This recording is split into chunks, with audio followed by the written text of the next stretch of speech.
मिलता है और चाइना तो लैके फिर वो भूटान बाहर इधर उधर जोड़ा है बुद्धिज़्म चला जाता है।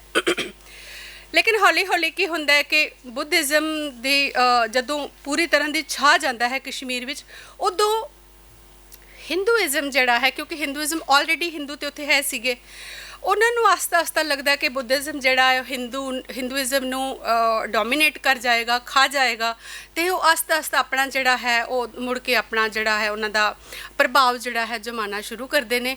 तो नतीजा ये होंदा है कि एक टाइम ऐसा आता है कि बुद्धिज़्म टोटली वैनिश हो जाता है कश्मीर विचों और हिंदूइज़म जड़ा है वो फिर मुड़ के उभरना शुरू हो जाता है।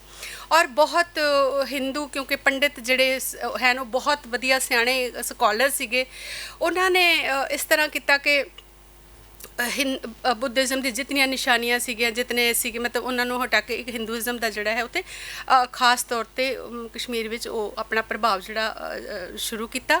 और उहदे विच भी हिंदूइज़्म ये वाला हिंदूइज़्म नहीं जड़ा आपां बाकी इहदे विच देखदे हां, उत्थे खास तरह का एक विचारधारा जिहड़ी सी वो शैविज़्म दी सी, क्योंकि कश्मीर विच शिव नूं बहुत मन्निया जाता है। अमरनाथ तुसी जानते हो, ईवन कि कश्मीर विच एक जगह है जिहड़ी मानतलाई है, सुध महादेव है, उत्थे एक खास जगह है जिसनों आपां कहंदे ही हाँ कि इत्थे शिव पार्वती दी शादी हुई हुई है। और अजे भी उन्हां पहाड़ों पर कहंदे ने कि मैं आप तो देखे नहीं पर इन्हां ने देखे होने ने, इन्हां दा उहदे नाल बहुत संपर्क रहिंदा है।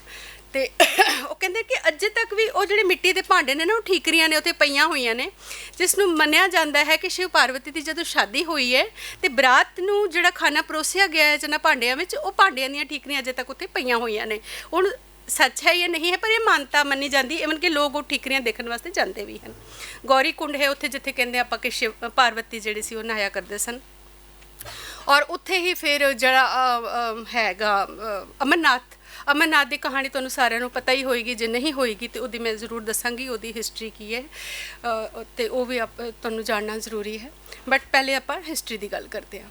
शैविज़्म जदों बहुत पीक ते हुंदा है और इन बिटवीन की है कि कश्मीर पूरे का पूरा एक कल्ला ही राज नहीं सी, छोटे छोटे जिस तरह के निके निके इलाकों के अपने अपने राजे सन, अपने अपने आपस में उलझते सन, अपने इस तरह की सन जिस तरह की कि पहले आप देखते ही हाँ कि हिस्टरी में किस तरह की होंदा है।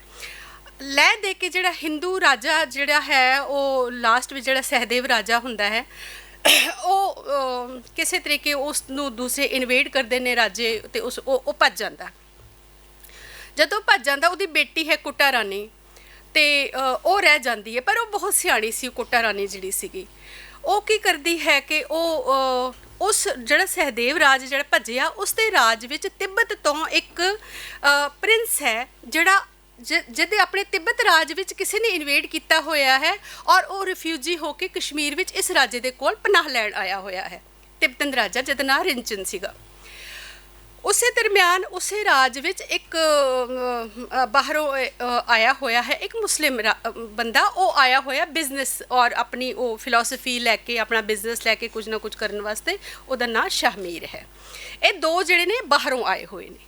हुण कोटा रानी का फादर जिहड़ा है राजा सहदेव वो क्योंकि भज गया अपने राज नूं खुला छड्ड के, ते हुण कोटा रानी बहुत सियाणी सी, उसनूं ये सी कि जे आपां इहनूं खुला छड्ड दित्ता राज नूं ते की होएगा कि बाहर के लोग जड़े आके या इस तरह की राज तो हो जाएगा, नष्ट हो जाएगा, क्योंकि वो राजनीतिक जिहड़ी सियाणप सीगी वो बहुत सी। वो अल्टीमेटली की करती है कि वो जिहड़ा रिंचन राजा है तिब्बतन राजा जिहड़ा है वो क्योंकि उस राज विच उस सहदेव ने उसको अपना प्राइम मिनिस्टर बनाया, मतलब वजीर वड्डा सब तो वड्डा वजीर बनाया होया है, वो उस नाल शादी कर लेंदी है कोटा रानी। हुण शादी करने के बाद जिहड़ा वो प्रिंस है जिहड़ा कोटा रिंचन है वो राजा बन गया है। और इन बिटवीन की होंदा है कि शाहमीर तो है ही उत्थे मुस्लिम जिहड़ा बाहरों आया होया है और शाहमीर दे संबंधां दे करके बाहरों ईरान तो उधरों इधरों जिहड़े मुस्लिम जिहड़े सूफी संत ने वो आने शुरू होंदे ने। और उन्हां दे विचों सब तो पहला जिहड़ा एक बुलबुल शाह आंदा है जिहड़ा बहुत मन्निया परमन्निया ईरान का सूफी संत सी। वो अपने घट्टो घट्ट 700 जिहड़े उहदे डिवोटी सीगे उन्हां दे नाल वो कश्मीर विच आंदा है। सूफीज़म की जिहड़ी कश्मीर विच परंपरा चलती है वो इत्थों शुरू होती है बुलबुल शाह तो। ਬੁਲਬੁਲ ਸ਼ਾਹ ਵਾਕਈ ਬਹੁਤ ਮਤਲਬ ਕਿ ਇੱਕ ਪੁੱਜਿਆ ਹੋਇਆ ਸੰਤ ਫਕੀਰ ਸੀ, ਜਿਹੜਾ ਕਿ ਸਾਰਿਆਂ ਨੂੰ ਆਪਣੇ ਪ੍ਰਭਾਵ ਵਿੱਚ ਬਹੁਤ ਲੈ ਲੈਂਦਾ ਸੀ, ਔਰ ਉਸ ਦੇ ਪ੍ਰਭਾਵ ਵਿੱਚ ਜਿਹੜਾ ਰਿੰਚਨ ਹੈ, ਜਿਹੜਾ ਰਾਜਾ ਬਣਿਆ ਹੋਇਆ ਹੈ, ਉਹ ਅਲਟੀਮੇਟਲੀ ਮੁਸਲਮਾਨ ਬਣ ਜਾਂਦਾ ਹੈ। This is the first conversion ਜਿਹੜੀ ਕਿ ਕਸ਼ਮੀਰ ਵਿੱਚ ਹਿੰਦੂ ਤੋਂ ਮੁਸਲਮਾਨਾਂ ਦੀ ਹੁੰਦੀ ਹੈ, ਜਿੱਥੋਂ ਆਪਾਂ ਇਸਲਾਮ ਦਾ ਇੱਕ ਬੀਜ ਸਮਝਦੇ ਹਾਂ ਕਿ ਬਣਿਆ ਜਾਂਦਾ ਹੈ। ਇਹ ਹੁੰਦਾ ਹੈ 13ਵੀਂ ਸਦੀ ਵਿੱਚ। ਰਿੰਚਨ ਦੇ ਮੁਸਲਿਮ ਕਨਵਰਟ ਹੋਣ ਦੇ ਬਾਅਦ ਹੀ ਉਹਦਾ ਜਿਹੜਾ ਬੇਟਾ ਹੁੰਦਾ ਉਹਦੀ ਮਾਂ ਤੇ ਹਿੰਦੂ ਹੈ, ਬਟ ਰਿੰਚਨ ਕਿਉਂਕਿ ਮੁਸਲਮਾਨ ਬਣ ਗਿਆ, ਉਹਨੇ ਆਪਣੇ ਬੇਟਿਆਂ ਦਾ ਨਾਂ ਜਿਹੜਾ ਹੈਦਰ ਵਗੈਰਾ ਰੱਖ ਕੇ ਉਹ ਆਪਣੇ ਬੇਟਿਆਂ ਨੂੰ ਮੁਸਲਮਾਨ ਬਣਾ ਲੈਂਦਾ ਹੈ, ਯਾਨੀ ਕਿ ਇੱਕ ਮੁਸਲਮਾਨ ਇਸਲਾਮ ਦੀ ਪਰੰਪਰਾ ਜਿਹੜੀ ਉਹ ਤੋਂ ਚੱਲ ਪੈਂਦੀ ਹੈ। ਫਿਰ ਰਾਜਾ ਅਗਰ ਕਨਵਰਟ ਹੋ ਗਿਆ ਤੇ ਰਾਜੇ ਦੇ ਨਾਲ ਜਿਹੜੇ ਬਾਕੀ ਲੋਕ ਨੇ ਆਸਤਾ ਜਿਹੜੇ ਉਹ ਕਨਵਰਸ਼ਨ ਜਿਹੜੀ ਹੈ ਉਹ ਇਸਲਾਮ ਦੇ ਪ੍ਰਭਾਵ ਵਿੱਚ ਜਾਣੇ ਸ਼ੁਰੂ ਹੋ ਜਾਂਦੇ ਨੇ। ਪਰ ਇਸ ਗੱਲ ਨੂੰ ਸਾਨੂੰ ਯਾਦ ਰੱਖਣਾ ਪਏਗਾ ਕਿ ਉਹ ਜ਼ੋਰ ਜ਼ਬਰਦਸਤੀ ਦੀ ਕਨਵਰਸ਼ਨ ਉਦੋਂ ਕੁਛ ਨਹੀਂ ਹੈ। ਉਦੋਂ ਉਹ ਉਸ ਸੂਫੀਜ਼ਮ ਦੇ ਪ੍ਰਭਾਵ ਵਿੱਚ ਲੋਕ ਆਪਣੇ ਆਪ ਕਨਵਰਟ ਹੋ ਰਹੇ ਨੇ, ਔਰ ਬਹੁਤ ਸਾਰਾ ਜਿਹੜਾ ਹੈ ਇਸਲਾਮ ਜਿਹੜਾ ਹੈ ਕਸ਼ਮੀਰ ਵਿੱਚ ਜਿਹੜਾ ਫੈਲ ਜਾਂਦਾ ਹੈ। ਔਰ ਇਹ ਇਸਲਾਮ ਜਿਹੜਾ ਉਸ ਤੋਂ ਬਾਅਦ ਜਿਹੜਾ ਸ਼ਾਹ ਮੀਰ ਹੈ, ਸ਼ਾਹ ਮੀਰ ਰਿੰਚਨ ਨੂੰ ਮਾਰ ਦਿੰਦਾ ਹੈ ਔਰ ਖੁਦ ਰਾਜਾ ਬਣ ਜਾਂਦਾ ਹੈ। ਉਸ ਤੋਂ ਬਾਅਦ ਜਦੋਂ ਉਹ ਰਾਜਾ ਬਣਦਾ ਹੈ, ਕੋਟਾ ਰਾਣੀ ਇਹਦੇ ਨਾਲ ਸ਼ਾਦੀ ਕਰ ਲੈਂਦੀ ਹੈ, ਸ਼ਾਹ ਮੀਰ ਦੇ ਨਾਲ। ਬਟ ਉਹਦੇ ਨਾਲ ਕੀ ਹੈ ਕਿ ਸ਼ਾਹ ਮੀਰ ਦੀ ਜਿਹੜੀ ਡਾਇਨਾਸਟੀ ਹੈ ਉੱਥੋਂ ਜਿਹੜੀ ਹੈ ਇੱਕ ਪੱਕੀ ਤੌਰ ਤੇ ਇੱਕ ਮੁਸਲਿਮ ਜਿਹੜਾ ਇਸਲਾਮੀਕਰਨ ਜਿਹੜਾ ਹੈ ਕਸ਼ਮੀਰ ਦਾ ਉਹ ਹੋ ਜਾਂਦਾ ਹੈ। ਉਸ ਤੋਂ ਬਾਅਦ ਉਹ ਫਿਰ ਜਿਹੜੇ ਬਾਹਰੋਂ ਸੂਫੀਅਨ ਜਿਹੜੇ ਬਾਹਰੋਂ ਇਹ ਹਨ ਜਿਹਨਾਂ ਦੀ ਆਪਾਂ ਕੱਲ੍ਹ ਗੱਲ ਕਰ ਰਹੇ ਸਾਂ ਕਿ ਇਹ ਆਰਟਿਸਟ ਜਿਹੜੇ ਨੇ, ਜਿਹੜੀ ਸਾਰੀ ਕਲਾ ਹੈ, ਜਿਹੜੀ ਸਾਰੀ ਹੈਂਡੀਕ੍ਰਾਫਟ ਹੈ, ਜਿਹੜੇ ਸਾਰੇ ਨੇ ਮਤਲਬ ਉਹ ਕਿ ਬਾਹਰੋਂ ਜਿਤਨੇ ਹਨ ਉਹਨਾਂ ਨੂੰ ਲਿਆ ਕੇ ਉੱਥੇ ਵਸਾਉਣਾ ਸ਼ੁਰੂ ਕਰ ਦਿੰਦੇ ਨੇ, ਔਰ ਕਸ਼ਮੀਰ ਜਿਹੜਾ ਹੈ ਇੱਕ ਨਵੀਂ ਤਰ੍ਹਾਂ ਸ਼ੇਪ ਲੈਣਾ ਸ਼ੁਰੂ ਕਰਦਾ ਹੈ ਇਸਲਾਮ ਦੇ ਪ੍ਰਭਾਵ ਦੇ ਵਿੱਚ। ਇਹ ਘੱਟੋ ਘੱਟ 5 ਸਦੀਆਂ ਤੱਕ ਚੱਲਦਾ ਹੈ, ਜਦੋਂ ਕਿ ਮੁਗਲ ਬਾਦਸ਼ਾਹ ਜਿਹੜੇ ਨੇ ਉਹ ਆ ਕੇ ਫਿਰ ਉਸ ਡਾਇਨਾਸਟੀ ਨੂੰ ਖ਼ਤਮ ਕਰਦੇ ਨੇ। ਇੱਕ ਮੁਗਲ ਪਰੰਪਰਾ ਚੱਲਦੀ ਹੈ, ਮੁਗਲਾਂ ਨੂੰ ਖ਼ਤਮ ਕਰਦੇ ਨੇ ਤੇ ਦੁਰਾਨੀਜ਼ ਆਉਂਦੇ ਨੇ। ਦੁਰਾਨੀਜ਼ ਹਾਂ, ਪਰ ਹਿੰਦੂ ਰਾਜ ਜਿਹੜਾ ਹਿੰਦੂਇਜ਼ਮ ਮਤਲਬ ਹਿੰਦੂ ਡਾਇਨਾਸਟੀ ਖ਼ਤਮ ਹੁੰਦੀ ਹੈ ਕਿਹਦੇ ਨਾਲ? ਕੋਟਾ ਰਾਣੀ ਦੇ ਨਾਲ, ਕਿਉਂਕਿ ਕੋਟਾ ਰਾਣੀ ਜਿਸ ਬੰਦੇ ਨਾਲ ਸ਼ਾਦੀ ਕਰਦੀ ਉਹ ਇਸਲਾਮ ਲੈ ਲੈਂਦਾ, ਤੇ ਹਿੰਦੂ ਦਾ ਜਿਹੜਾ ਪ੍ਰਭਾਵ ਸੀਗਾ, ਜਿਹੜਾ ਹਿੰਦੂ ਰਾਜਿਆਂ ਦਾ ਜਿਹੜਾ ਸੀ, ਜਿਸ ਨੂੰ ਅਸੀਂ ਕਹਿੰਦੇ ਸੀ ਕਿ ਉੱਥੇ ਹਿੰਦੂ ਰਾਜੇ ਨੇ ਜਾਂ ਇਹ ਹਿੰਦੂ ਵੈਲੀ ਹੈ, ਉਹ ਖ਼ਤਮ ਹੋ ਜਾਂਦੀ ਹੈ। ਮੁਸਲਿਮ ਜਿਹੜਾ ਹੈ ਇਸਲਾਮ ਜਿਹੜਾ ਉਸ ਇਸਲਾਮ ਟੋਟਲ ਇਸਲਾਮੀਕਰਨ ਉਸਦਾ ਹੋ ਜਾਂਦਾ ਹੈ। ਮੁਗਲਾਂ ਦੇ ਬਾਅਦ ਆ ਕੇ ਆਪਾਂ ਜਦੋਂ ਪੁੱਜਦੇ ਹਾਂ ਦੁਰਾਨੀਆਂ ਤੱਕ, ਦੁਰਾਨੀਆਂ ਦੇ ਵਿੱਚ ਮਤਲਬ ਔਰੰਗਜ਼ੇਬ ਤੋਂ ਬਾਅਦ ਦੁਰਾਨੀ ਡਾਇਨਾਸਟੀ ਉੱਥੇ ਆਉਂਦੀ ਹੈ। ਦੁਰਾਨੀਆਂ ਦੇ ਵਿੱਚ ਉਹਦਾ ਇੱਕ ਜਿਹੜਾ ਰਾਜਾ ਹੈ ਉਹ ਆਇਆ ਹੈ ਬਗਦਾਦ ਤੋਂ, ਉਹਦਾ ਇੱਕ ਗਵਰਨਰ ਹੈ ਸੁਖਜੀਵਨ ਮੱਲ। ਜਿਹੜੇ ਮੈਂ ਕੱਲ੍ਹ ਪਰਸੋਂ ਕਹਿ ਰਹੀ ਸਾਂ ਕਿ ਜਦੋਂ ਆਪਾਂ ਸਿੱਖਾਂ ਦੀ ਗੱਲ, ਕਸ਼ਮੀਰ ਦੇ ਸਿੱਖਾਂ ਦੀ ਗੱਲ ਕਰ ਰਹੇ ਸਾਂ, ਮੈਂ ਕਹਿ ਰਹੀ ਸੀ ਬਾਰਾਮੂਲਾ ਔਰ ਬਡਗਾਮ ਦੇ ਜਿਹੜੇ ਸਿੱਖ ਨੇ ਉਹ ਮੋਸਟਲੀ ਜਿਹੜੇ ਨੇ ਉੱਧਰੋਂ ਆਏ ਸਨ 47 ਵਿੱਚ, ਜਾਂ ਉੱਧਰੋਂ ਉੱਜੜ ਕੇ ਜਾਂ ਇਸ ਤਰ੍ਹਾਂ ਦੀ ਉਹਨਾਂ ਨੂੰ ਆ ਕੇ ਬਸਾਇਆ ਗਿਆ, ਜਾਂ ਉਹਨਾਂ ਦੇ ਵਿੱਚ ਬਹੁਤ ਸਾਰੇ ਉਹ ਨੇ ਜਿਹੜੇ ਮਹਾਰਾਜਾ ਰਣਜੀਤ ਸਿੰਘ ਦੇ ਨਾਲ ਆਏ। ਪਰ ਜਦੋਂ ਆਪਾਂ ਤਰਾਲ ਬੈਲਟ ਦੇ ਸਿੱਖਾਂ ਦੀ ਗੱਲ ਕਰਦੇ ਹਾਂ, ਇਹਨਾਂ ਦੇ ਵਿੱਚ ਇਹ ਕਿਹਾ ਜਾਂਦਾ ਕਿ ਇਹ ਜਿਹੜਾ ਦੁਰਾਨੀਆਂ ਦਾ ਜਿਹੜਾ ਸੁਖਜੀਵਨ ਮੱਲ ਜਿਹੜਾ ਆਉਂਦਾ ਹੈ ਨਾ, ਇਹ ਉੱਥੇ ਜਿਹੜੇ ਵਸ ਰਹੇ ਹੁੰਦੇ ਨੇ ਪੰਜਾਬੀ ਜਾਂ ਇਹਨਾਂ ਨੂੰ ਆਪਣੇ ਨਾਲ ਲੈ ਕੇ ਆ ਜਾਂਦਾ, ਆਪਣੀ ਇੱਕ ਭਰੋਸੇਮੰਦ ਇੱਕ ਫੌਜ ਬਣਾਉਣ ਦੇ ਕਰਕੇ, ਬਈ ਇਹਨਾਂ ਨੂੰ ਮੈਂ ਆਪਣੇ ਇਹ ਮੇਰੇ ਭਰੋਸੇਮੰਦ ਰਹਿਣਗੇ, ਤੇ ਉਹਨਾਂ ਨੂੰ ਉਹ ਆਊਟਸਕਰਟਸ ਜਿਹੜੇ ਨੇ ਉਹਨਾਂ ਦੇ ਵਿੱਚ ਵਸਾ ਦਿੰਦਾ ਹੈ। ਹੁਣ ਜਿਹੜਾ ਇਹ ਦੁਰਾਨੀ ਡਾਇਨਾਸਟੀ ਜਿਹੜੀ ਹੈ, ਬਟ ਇਹ ਬਹੁਤ ਲੋਕਾਂ ਦੇ ਉੱਪਰ ਜ਼ੁਲਮ ਕਰਦੇ ਨੇ, ਇਤਨਾ ਜ਼ੁਲਮ ਕਰਦੇ ਨੇ ਕਿ ਈਵਨ ਕਿ ਜਿਹੜੇ ਮੁਸਲਮਾਨ ਨੇ ਉਹ ਵੀ ਉਹਦੇ ਕੋਲੋਂ ਬਹੁਤ ਤੰਗ ਆ ਜਾਂਦੇ ਨੇ, ਬਹੁਤ ਦੁਖੀ ਹੋ ਕੇ ਅਲਟੀਮੇਟਲੀ ਉਦੋਂ ਪੰਜਾਬ ਵਿੱਚ ਜਿਹੜਾ ਹੈ ਉਹ ਮਹਾਰਾਜਾ ਰਣਜੀਤ ਸਿੰਘ ਦਾ ਰਾਜ ਹੈ, ਸਿੱਖ ਰਾਜ ਹੈ, ਆਪਾਂ ਉੱਥੇ ਤੱਕ ਪਹੁੰਚ ਜਾਂਦੇ ਹਾਂ। ਤੇ ਉਹ ਰਣਜੀਤ ਸਿੰਘ ਨੂੰ ਇੱਕ ਮੁਸਲਮਾਨ ਜਿਹੜਾ ਉੱਥੇ ਦਾ ਇੱਕ ਹੈ ਆਫਿਸਰ ਹੈ, ਮਤਲਬ ਜਿਹੜਾ ਸਰਕਾਰ ਵਿੱਚ ਹੈ, ਉਹ ਇੱਕ ਚੋਰੀ ਲੈਟਰ ਲਿਖਦਾ ਹੈ ਮਹਾਰਾਜਾ ਰਣਜੀਤ ਸਿੰਘ ਨੂੰ ਕਿ ਅਸੀਂ ਇਸ ਅਫਗਾਨੀ ਰਾਜ ਦੇ ਵਿੱਚ ਬਹੁਤ ਦੁਖੀ ਹਾਂ, ਤੁਸੀਂ ਮਿਹਰਬਾਨੀ ਕਰਕੇ ਅਗਰ ਸਾਨੂੰ ਇਸ ਰਾਜ ਚੋਂ ਬਚਾ ਸਕਦੇ ਹੋ ਤੇ ਸਾਨੂੰ ਆ ਕੇ ਬਚਾਓ। ਮਹਾਰਾਜਾ ਰਣਜੀਤ ਸਿੰਘ ਅਲਟੀਮੇਟਲੀ ਆਪਣੀ ਫੌਜਾਂ ਲੈ ਕੇ ਪੁੰਛ ਵਾਲੇ ਰਸਤੇ ਉਸ ਤਰ੍ਹਾਂ ਦੀ ਇਨਵੇਟ ਕਰਦਾ ਹੈ, ਉੱਥੇ ਜਾ ਕੇ ਜੰਗ ਹੁੰਦੀ ਹੈ ਔਰ ਸਿੱਖ ਰਾਜ ਜਿਹੜਾ ਕਸ਼ਮੀਰ ਵਿੱਚ ਸਥਾਪਿਤ ਹੋ ਜਾਂਦਾ ਹੈ। ਹੁਣ ਤੁਹਾਨੂੰ ਇਸ ਤਰ੍ਹਾਂ ਦੀ ਪਤਾ ਹੈ ਕਿ ਸਿੱਖ ਰਾਜ ਵਿੱਚ ਜਿਹੜੇ ਡੋਗਰੇ ਸੀਗੇ ਉਹ ਵੀ ਉਹਨਾਂ ਦੇ ਬਹੁਤ ਮਤਲਬ ਕਲੋਜ਼ ਵਜ਼ੀਰ ਸਨ, ਉਹਨਾਂ ਦੇ ਨਾਲ ਬਹੁਤ ਉਹਨਾਂ ਦਾ ਪ੍ਰਭਾਵ ਸੀ ਸਿੱਖ ਰਾਜ ਦੇ ਵਿੱਚ। ਮਹਾਰਾਜਾ ਗੁਲਾਬ ਸਿੰਘ ਮਹਾਰਾਜਾ ਇਸ ਤਰ੍ਹਾਂ ਦੇ ਹੁੰਦੇ ਜਦੋਂ ਐਂਗਲੋ ਪੰਜਾਬੀ ਜਿਹੜੀ ਸਿੱਖ ਵਾਰ ਹੁੰਦੀ ਹੈ ਉਹਦੇ ਵਿੱਚ ਡਿਫੀਟ ਹੁੰਦਾ ਹੈ, ਮਹਾਰਾਜਾ ਰਣਜੀਤ ਸਿੰਘ ਨੂੰ ਸਿੱਖ ਰਾਜ ਖਤਮ ਹੋ ਜਾਂਦਾ ਹੈ, ਤੇ ਬ੍ਰਿਟਿਸ਼ ਜਿਹੜੀ ਗਵਰਨਮੈਂਟ ਹੈ ਉਹ ਸਾਰਾ ਉਸਨੂੰ ਲੈ ਲੈਂਦੀ ਹੈ ਇੰਡੀਅਨ ਸਾਰੀ ਟੈਰੀਟਰੀਜ਼ ਨੂੰ। ਤੇ ਉਹਨਾਂ ਨੂੰ ਪਤਾ ਹੈ ਕਿ ਮਹਾਰਾਜਾ ਗੁਲਾਬ ਸਿੰਘ ਜਿਹੜਾ ਹੈ ਇਹ ਅੰਦਰੋਂ ਰਣਜੀਤ ਸਿੰਘ, ਮਹਾਰਾਜਾ ਰਣਜੀਤ ਸਿੰਘ ਦੇ ਅਗੇਂਸਟ ਭੁਗਤਿਆ ਹੋਇਆ ਹੈ। ਉਹ ਉਸ ਨੂੰ ਆਪਣੇ ਨਾਲ ਮਿਲਾਉਂਦੇ ਨੇ ਕਿ ਬਈ ਅਸੀਂ ਤੈਨੂੰ ਇਹ ਦਿਆਂਗੇ, ਤੈਨੂੰ ਅਸੀਂ ਇੱਥੇ ਦਾ ਰਾਜਾ ਬਣਾਉਂਦੇ ਹਾਂ, ਜੰਮੂ ਕਸ਼ਮੀਰ ਦਾ ਪੂਰਾ, ਈਵਨ ਕਿ ਉਦੋਂ ਲਦਾਖ ਔਰ ਕਿਉਂਕਿ ਮਹਾਰਾਜਾ ਰਣਜੀਤ ਸਿੰਘ ਨੇ ਅਫਗਾਨਿਸਤਾਨ ਤੱਕ ਵੀ ਕਸ਼ਮੀਰ ਨਾਲ ਮਿਲਾਇਆ ਹੋਇਆ ਹੈ, ਪਾਕਿਸਤਾਨ ਇਹ ਸਾਰਾ। ਪਰ ਉਹ ਬ੍ਰਿਟਿਸ਼ ਦੇ ਟਾਈਮ ਵਿੱਚ ਫਿਰ ਉਹ ਨਿਕਲ ਗਿਆ, ਸਿਰਫ ਕਸ਼ਮੀਰ ਔਰ ਜੰਮੂ ਔਰ ਲਦਾਖ ਨੂੰ ਉਹਨਾਂ ਨੇ ਰੱਖ ਲਿਆ। ਤੇ ਉਹਨਾਂ ਨੇ ਕਿਹਾ ਕਿ ਤੂੰ ਸਾਨੂੰ 75,000 ਰੁਪਏ ਦੇ, ਅਸੀਂ ਤੈਨੂੰ ਇੱਥੇ ਦਾ ਰਾਜਾ ਬਣਾ ਦਿੰਦੇ ਹਾਂ। ਅਲਟੀਮੇਟਲੀ ਗੁਲਾਬ ਸਿੰਘ 75,000 ਰੁਪਏ ਪੇ ਕਰਦਾ ਹੈ, 75 ਲੱਖ ਪੇ ਕਰਦਾ ਹੈ ਔਰ ਜਿਹੜਾ ਹੈ ਜੰਮੂ ਕਸ਼ਮੀਰ ਦਾ ਉਸਨੂੰ ਰਾਜਾ ਸਥਾਪਿਤ ਕਰ ਦਿੱਤਾ ਜਾਂਦਾ ਹੈ। ਪਰ ਉੱਥੇ ਕੰਡੀਸ਼ਨ ਰੱਖਦੇ ਨੇ, ਇੱਕ ਟ੍ਰੀਟੀ ਹੁੰਦੀ ਹੈ ਅੰਮ੍ਰਿਤਸਰ ਟ੍ਰੀਟੀ, ਜਿਹਨੂੰ ਆਪਾਂ 1846 ਵਿੱਚ ਉਹ ਟ੍ਰੀਟੀ ਹੁੰਦੀ ਹੈ। ਇਹ ਬਹੁਤ ਮਹੱਤਵਪੂਰਨ ਟ੍ਰੀਟੀ ਹੈ।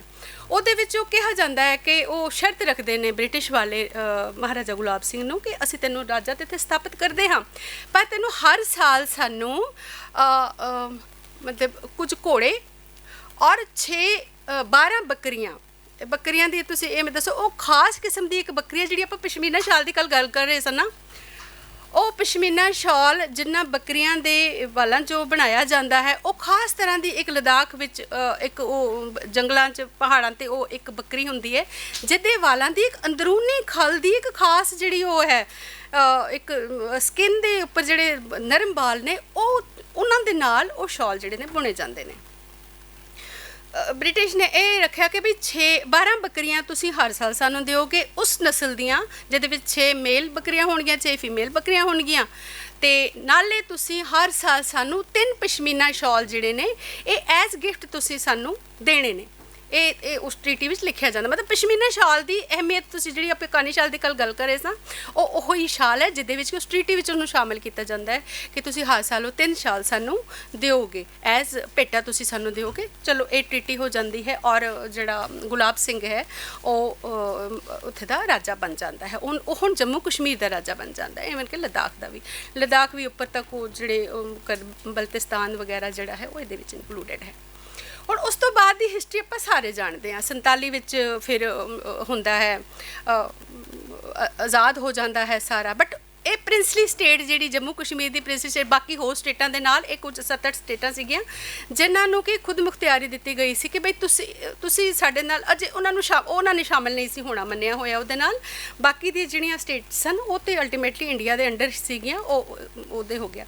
ਉੱਥੋਂ ਇੱਕ ਕੀ ਹੁੰਦਾ ਹੈ ਕਿ ਕਿਉਂਕਿ ਇਹ ਖੁੱਲ੍ਹੀ ਸਟੇਟ ਹੈ ਜੰਮੂ ਕਸ਼ਮੀਰ ਦੀ ਸਟੇਟ, ਇਹ ਕਿਸੇ ਦੇ ਨਾਲ ਨਹੀਂ ਹੈ। ਅਤੇ ਹੁਣ ਕਿਉਂਕਿ ਮੁਸਲਿਮ ਆਬਾਦੀ ਉੱਥੇ 97%, ਅਗਰ ਅੱਜ ਆਪਾਂ ਦੇਖੀਏ 2014 ਦਾ ਜਿਹੜਾ ਸੈਂਸਸ ਹੈ ਉੱਥੇ 97% ਆਬਾਦੀ ਉਹ ਦੱਸ ਰਹੇ ਨੇ ਕਿ ਮੁਸਲਿਮ ਆਬਾਦੀ ਹੈ। ਬਾਕੀ ਦੀ ਜਿਹੜੀ ਹੈ ਉੱਥੇ ਪੰਡਤ ਨੇ ਜਾਂ ਸਰਦਾਰ ਨੇ ਜਾਂ ਗੁੱਜਰ ਨੇ, ਟਰਾਈਬਸ ਨੇ ਇਹਨਾਂ ਦਾ। ਹੁਣ ਕਿਉਂਕਿ ਉੱਥੇ ਜਦੋਂ ਇਹ ਪੋਲੀਟੀਕਲੀ ਜਦੋਂ ਇਹ ਹੁੰਦਾ ਤਾਂ ਉਹਨਾਂ ਦੇ ਵਿੱਚ ਇੱਕ ਗੱਲ ਰੱਖੀ ਜਾਂਦੀ ਹੈ ਕਿ ਬਈ ਕਸ਼ਮੀਰ ਦੀ ਕਿਉਂਕਿ ਬਹੁਤੀ ਜਿਹੜੀ ਹੈ ਮੁਸਲਿਮ ਆਬਾਦੀ ਹੈ, ਇਸ ਕਰਕੇ ਜਿਹੜਾ CM ਬਣੇਗਾ ਉਹ ਮੁਸਲਿਮ ਕਮਿਊਨਿਟੀ ਤੋਂ ਹੀ ਹੋਏਗਾ। ਇਹ ਉੱਥੇ ਇਹਨਾਂ ਦੀ ਗੱਲ ਹੋ ਜਾਂਦੀ ਹੈ। ਹੁਣ ਮਸਲਾ ਇਹ ਹੈ ਕਿ ਮੁਸਲਿਮ ਆਬਾਦੀ ਹੈ ਤੇ ਚਾਹੇ ਜੰਮੂ ਹੈ ਕਸ਼ਮੀਰ ਹੈ ਤੇ ਡੋਮੀਨੇਟਿੰਗ ਮੁਸਲਿਮ ਆਬਾਦੀ, ਔਰ ਅਲਟੀਮੇਟਲੀ ਇਹ ਹੈ ਕਿ ਜਿਹੜਾ CM ਹੈ ਉਹ ਮੁਸਲਿਮ ਹੀ ਬਣੇਗਾ। ਅਜੇ ਤੱਕ ਤਾਂ ਇਹੋ ਪਰੰਪਰਾ ਚੱਲ ਰਹੀ ਹੈ।